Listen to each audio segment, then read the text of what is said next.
We're making a great deal. We're going to make it a great deal. Or we'll just go back and finish it off militarily. We're close to a very good deal, and if we can make it good, otherwise we just start up with the Department of War. The one guarantee that I have to have is that there will be no nuclear weapons. They've agreed to that. We're getting what we want slowly. Iran is in a very bad position.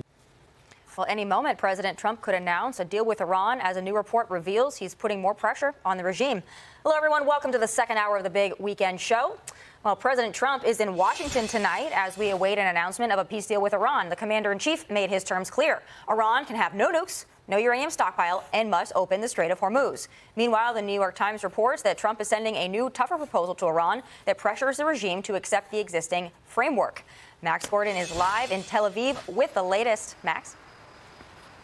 Hey there, Tommy. A peace deal between the U.S. and Iran still remains in limbo after President Trump met with top aides in the Situation Room on Friday. That meeting reportedly took about 2 hours, but at the end of it, no deal was announced. The New York Times and Axios report that President Trump sent tougher terms to Iran for a peace deal in an effort to exert pressure and to speed up the process, but it's unclear what changes were made to the potential agreement. This as the Strait of Hormuz remains closed to ship traffic and the U.S. continues its blockade. Number one, the strait has to be opened immediately and has to be free, no tolls, et cetera, et cetera. And number two is they can't have a nuclear weapon. That's all there is. It's very simple. And then we're going to get out of there. And we don't need the strait. High ground known as Beaufort Ridge. Israeli troops previously captured the castle in 1982 and held it until they withdrew from Lebanon in 2000. Israel says that since the current ceasefire with Lebanon began, they've killed 900 Hezbollah fighters. This latest push into southern Lebanon comes days before the next round of talks between Israel and Lebanon at the State Department. Iranian leaders have said that any peace deal must also include an end to the fighting in Lebanon, so this latest military action has the potential to complicate an agreement. And with a focus on the Middle East, President Trump has expanded the role of the U.S. ambassador to Turkey, Tom Barak, making him special envoy to both Iraq and Syria. Tommy? Max Gordon, thank you so much. All right, Joey, so we're awaiting a peace deal. I don't know how soon we're going to get one. President Trump said time is on his side. It's on our side. But we've all been anxiously awaiting this. My question for you is this. President Trump said to Laura last night that the option is on the table to go back in militarily. What does that look like when you have this extended ceasefire and then you have negotiations, and then you potentially go back in and get things hot again? How do the American people take that? How does Iran take that? Is it needed? How do you see this playing out? Well, on the tactical side of it, it's, okay, have they been reestablishing, resupplying themselves? Have they been pulling things out, dusting the cobwebs off, getting it ready to fire, talking like long-range missiles? And they're probably still building these drones pretty quickly. China's heavily invested in that, so I doubt they've just stopped or that we found every place they do it. And then on our side, we used up a lot of THAAD and Patriot, and so we were replacing that and trying to come back and ask for more money. The only learned quite a bit in this. We've learned a lot about our brown water Navy capabilities, and we're probably a few years behind there. And we've learned a lot about China's radar system that Iran was using that we absolutely just, embarrassed. And so good and bad things have come from it. At the end of the day, for this deal to work, two things have to be true.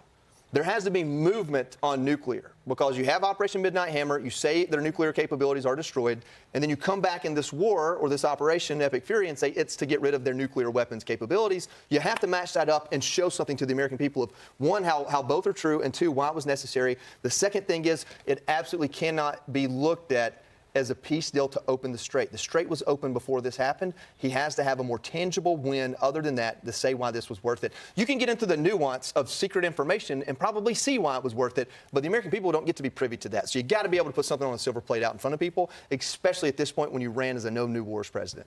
Lydia, to that point, I know you track all of this on Fox Business. Economically, a lot of Americans can sustain a longer entanglement, but the patience is wearing thin for many Americans who fill up their gas tank and they see everything getting a little bit more expensive. The Democrats are, of course, going to use that going into midterms. How much can the American people sustain, and how much are they willing to?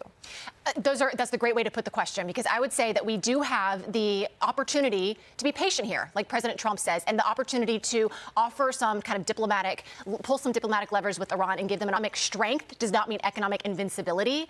And I think you're also right to point out that patience is very likely wearing thin here. You can look at the confidence surveys and sentiment surveys of the everyday consumer, and they're saying that. They're telling us that the confidence is the lowest that it's been in quite some time. At the same time, though, Tommy, I think we have to point out consumers are not pulling back yet. They are still spending and spending a lot, and that's really important because that powers 2/3 of the economy. So in terms of are we running out of patience? Yes. But are we in a place where we can still afford to be patient? I would say yes also. It becomes a political moment. It definitely does. Mark, to that point, you follow this very closely. Was the president right to halt military action when he did and go into this extended negotiation period? That's a really tough question. I think the answer is maybe, and I'm fudging for a reason. Operation Epic Fury is one of the most courageous things any American president has done, and it has dramatically set back Iran's military capabilities combined with Midnight Hammer. Four American presidents said we're going to stop the Iranian nuclear program. Only Donald Trump is the one who did anything about it.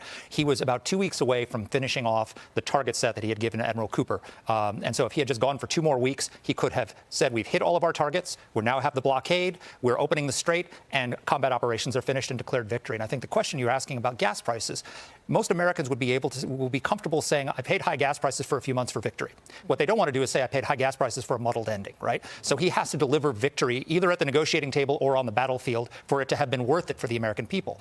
And we're not clear whether that's going to happen. I think if he had done the 2-week ceasefire, what he smartly did with the 2-week ceasefire, first he steamed our ships through the Strait of Hormuz to establish the blockade, which we couldn't do before. And second of all, we armed up. We have doubled the combat power in the region now that we did at the start of the war. So if he decided to launch this again, it would be absolutely devastating. But he didn't launch it again. And now we're getting close to the midterms, and it becomes very hard to launch it right before the midterms because Americans don't want to pay $8 gas going into the midterms. So News broadcasting. Fox News is a 24-hour American multinational cable news television channel. Its primary function is to deliver live news updates, breaking news coverage, and analysis on politics, business, world events, and entertainment. 2. Opinion and commentary programming. While the network provides straight news reporting during the day, its most prominent and high-rated segments are its primetime opinion shows. These programs feature conservative commentary, political debates, and analysis heavily focused on American politics. 3. Digital and multimedia presence. Beyond television, Fox News operates. Link to foxnews.com, a heavily trafficked news website featuring articles, opinion pieces, and live streams. Fox News Radio and podcasts, syndicated radio programming and audio series covering news and lifestyle topics. Fox Nation, a subscription-based streaming service featuring exclusive documentaries, lifestyle content, and opinion shows.